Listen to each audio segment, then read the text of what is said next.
राधे राधे महाराज जी। महाराज जी, इस कलयुग में विद्यार्थी जीवन में ब्रह्मचर्य का पालन नहीं हो पाता महाराज जी। क्रोध भी गिरा देता है। मलिन मन को साफ कैसे करें? कि आज हमारी जो नौ पीढ़ी है वो ना शास्त्र स्वाध्याय कर रही है और ना संतों के वचन सुन रही है, ना माता पिता की आज्ञा में रह रही। तो अनुशासनहीनता सदैव पतन का मार्ग पुष्ट करती है।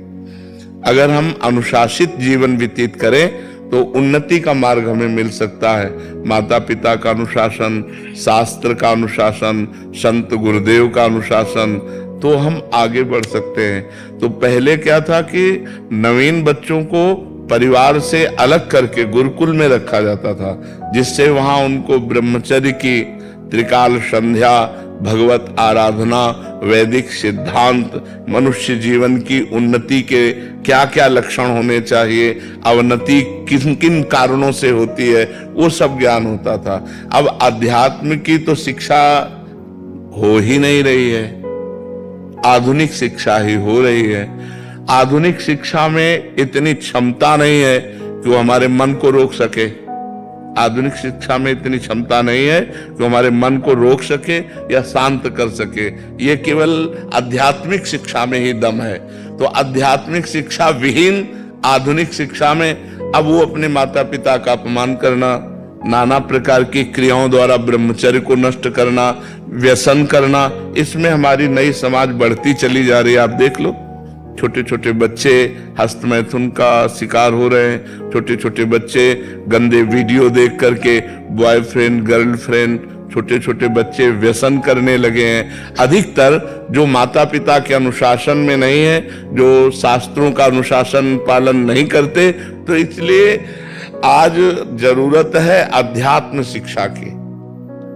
अगर हम अपने बच्चों को थोड़ा शास्त्र श्रवण कराएं, थोड़ा नाम जप कराएं, पवित्र भोजन पवाएं और उनको मित्रवत व्यवहार के द्वारा समझावें कि ऐसे ऐसे गंदे आचरण वाले मित्र मिले तो इनसे दूर रहे। ऐसा छूना, ऐसा करना, ऐसा देखना, ये निषेध है, तुम्हारे जीवन को गिरा देगा। नहीं तो छोटे छोटे बच्चे पतित होते चले जा रहे हैं। जो हमारी एकाग्रता विद्या अध्ययन में लगनी चाहिए, जो हमारी एकाग्रता सामाजिक सेवा में लगनी चाहिए, वो एकाग्रता हमारी नशे में और व्यभिचार में जा रही। हम कह रहे हैं फ्रेंड बनाना कोई पाप नहीं है, लेकिन व्यभिचार करना पाप है। फ्रेंड बनाओ, खूब घूमो, खूब आनंद लो, कोई परेशानी, लेकिन गंदा आचरण मत करो। अगर गंदा आचरण करोगे तो वही तुम्हें डिप्रेशन में पहुंचाएगा, एक दूसरे का मतलब जीवन पतित हो जाएगा। आगे चल करके आपको एक ही रास्ता दिखाई देगा, या तो घोर व्यसन में पड़े रहना या सुसाइड कर लेना। आप देखना, क्यों? क्योंकि मनचली वृत्ति एक जगह टिकती नहीं है। तो चला भी है समाज में बॉयफ्रेंड ब्रेकअप, बॉयफ्रेंड ब्रेकअप। इसमें चरित्र आपका दूषित हो रहा है, आपके विचार दूषित हो रहे हैं, आपकी मानसिकता दूषित हो रही है। अब आप अपने जीवन को ऐसे गर्त में गिराने जा रहे हैं जो पूरे जीवन आपको दुख देगा, क्योंकि आप एक सद्गृहस्थ नहीं बन पाएंगे। यदि आपने ऐसे गंदी आदतें की और आपका ब्याह हो गया तो आप अपनी पत्नी से संतुष्ट नहीं रहेंगे। आप एक पत्नी व्रत धारण नहीं कर पाएंगे, आप एक पति व्रत धारण नहीं कर पाएंगे। तो आपका न्यू जो जीवन का उत्थान करने की थी, आपने उसी को नष्ट कर दिया। इसलिए हमारी बच्चों से प्रार्थना है कि गंदी बात से बचो। दोस्ती में हम कहते हैं कि दोस्ती हजारों से कर लो, हजारों से दोस्त। हम तो कहते हैं शत्रु किसी को बनाओ ही मत, पूरे विश्व को मित्र बनाओ। मित्र बनाने में कोई बात नहीं, लेकिन गलत आचरण मत करो, गंदा व्यवहार मत करो। जब तक ब्याह ना हो जाए तब तक ब्रह्मचर्य का पालन करो, माता पिता की आज्ञा में रहो, ऐसे बिल्कुल गंदे आचरण नहीं। तो ये हमारे समाज का स्वरूप बिगड़ता जा रहा है। इसे आप ही लोग मिलकर संभाल सकते हो, माता पिता। और अगर आप सुधरो, आप सुधरो, आप सुधरो तो सुधर गए समाज। हम दूसरे को सुधारने की चेष्टा न करें। यदि हम अपने को व्यसन और व्यभिचार रहित बनावें तो हमारा समाज सुधर जाए। अगर हम एक एक आदमी सुधरना चाहे तो समाज सुधर जाए, लेकिन सुधरने के पक्ष में बहुत कम लोग हैं और बिगाड़ने और बिगड़ने के पक्ष में बहुत सहजता है ना, उसमें सरलता है। सुधरना चढ़ाई चढ़ना है और बिगड़ना फिसलना है। फिसलने के लिए सब तैयार है और फिसलाने के लिए तैयार है, लेकिन चढ़ने और चढ़ाने के लिए अध्यात्म की तरफ, धर्म की तरफ, पवित्रता की तरफ ये बहुत कम रह गए हैं समाज में जो ऐसा चलना चाहे। एक 12 वर्ष का बच्चा यहाँ बैठ के कह रहा है, मैं हस्त मैं तुमसे परेशान हो चुका हूँ। तो उनका कितनी आयु है? बोले 12 वर्ष की। तो और फिर उसने कहा कि हमारी गर्लफ्रेंड भी है। तो हमका 12 वर्ष में गर्लफ्रेंड हो गई, हो गई।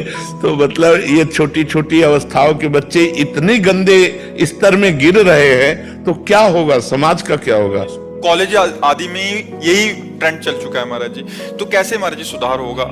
जैसे आप कह रहे हैं कि दोस्ती करने में कोई दिक्कत नहीं, बट वो अपनी इंद्रियों पे काबू ना करने के कारण फिर वो उस फिसलन में नहीं। हम जैसे अपनी बहन के साथ भी तो रहते हैं घर में, मित्रता रखना कोई पाप नहीं है, कोई दोष नहीं है, लेकिन मित्रता रख करके कुपंथ में चले जाना, कुमार्ग में चले जाना, ऐसी हरकतें कर देना जिससे जीवन बर्बाद हो जाए, तो हमें लगता है इस पर सुधार होना चाहिए। बच्चों को अपने जीवन को पवित्र रखना चाहिए जब तक पाणी ग्रहण ना हो जाए, जब तक माता पिता सुव्यवस्थित जगह ब्याह ना कर दे, तब तक। देखो, जो ये बच्चे एक दूसरे को भगा ले जाने वाली वृत्ति रखते हैं ना, वो बहुत दुख पाते हैं। मतलब माता पिता सालों लगाते हैं अपनी बच्ची के ब्याह के लिए, सालों जा जाके अगल बगल पूछ के, रिश्ता नाता, उसके आचरण, उसके, तब जाकर अपनी बच्ची को सम्मान के साथ उसके हाथ में देते। और तुम दो चार बातें कही और भाग गई उसके साथ, तो पूरा जीवन निर्वाह थोड़ी होगा। तो वो कैसा व्यक्ति स्वभाव वाला है? देखो, प्रेजेंट का स्वभाव अलग होता है, लेकिन हमारा एकांतिक जीवन कैसा है, हमारा पर्सनल जीवन कैसा है? तो जब आप किसी के पर्सनल जीवन में घुसेंगे तो आप खतरा पाएंगे। इसलिए माता पिता की अनुमति आवश्यक है, क्योंकि वो अच्छी तरह देख सुन करके अपने बच्चे को सुखी करना चाहते हैं। पर आजकल बच्चे ऐसे माता पिता को कुछ नहीं समझते हैं, मनमानी आचरण करते हैं। बहुत विचित्र दशा आ रही, बहुत विचित्र दशा आ रही। जो जवान बच्चे हैं वो बूढ़े माता पिता को पीट रहे हैं अपने माता पिता के अनुसार। और मातृ देवो भव पितृ देवो भव, शास्त्र वेद आज्ञा करता है। अगर माता पिता की आराधना नहीं हुई तो भगवान की आराधना कौन कर सकता है? भगवान तो अव्यक्त है, माता पिता तो व्यक्त भगवान हमारे विराजमान है। तो इसलिए समाज को आध्यात्मिक शास्त्रों का स्वाध्याय करना चाहिए, आध्यात्मिक संतों की वाणी सुननी चाहिए और उसके अनुसार अपने आचरण बनाने चाहिए। हरे कृष्ण महाराज जी, हमारे संतों की निंदा हो रही है तो क्या करना चाहिए? कान में अंगुली डाल लेनी चाहिए, क्योंकि अपने अपने चश्मे हैं। जिस चश्मे को हम हरा चढ़ाएंगे तो संसार हमें हरा दिखाई देगा, लाल चढ़ाएंगे तो लाल दिखाई देगा। अब संतों के भाव को समझ पाना, स्थिति को समझ पाना, तो संत ही है। तो संत तो सब है नहीं, तो जिसकी जैसी दृष्टि है वैसे ही तो दर्शन करेगा, और जैसा दर्शन करेगा वैसा वर्णन करेगा। जाकी रही भावना जैसी, प्रभु मूर्ति देखी तिन तैसी। तो हमें चाहिए जहां संत निंदा हो रही हो वहां कान में अंगुली डाल करके चले जाना चाहिए। नहीं नहीं, बिल्कुल लड़ाई नहीं करनी चाहिए। सत्संगी को ऐसा होना चाहिए कि जैसे किसी की निंदा कर रहे हैं तो कान में अंगुली डाले, चल दे, पागल आदमी है। अगर आप लड़ाई किए तो आप में और उसमें अंतर क्या रह गया? वो निंदा कर रहा है, आप उसे मार रहे हैं, तो बात तो हो गई एक ही। वो निंदा कर रहा है, आप क्रोध कर रहे हैं, तो दोनों दोषी हो गए। वो निंदा कर रहा है, आप कान में अंगुली डालिए और वहां से चल दीजिए। वो उसकी मति है। सुनने से हमारा मन दुखी होगा, इसलिए हम सुनेंगे नहीं। हाँ, वो होता है, ऐसा होता है। तो हम सुनेंगे नहीं, उस सभा से चल देंगे, उस स्थान से चल देंगे, लेकिन हम उस व्यक्ति को भी नहीं मारेंगे, उस व्यक्ति से भी नहीं लड़ेंगे। क्योंकि अगर उस व्यक्ति से हम लड़ते हैं तो वो निंदा रूपी दोष से युक्त और हम क्रोध रूपी दोष से युक्त हो गए। बात तो दोनों गड़बड़ हो गई। तो हमको अपने को बचाना है। वो निंदा कर रहा है, हम कान में अंगुली डाला, चल दिया।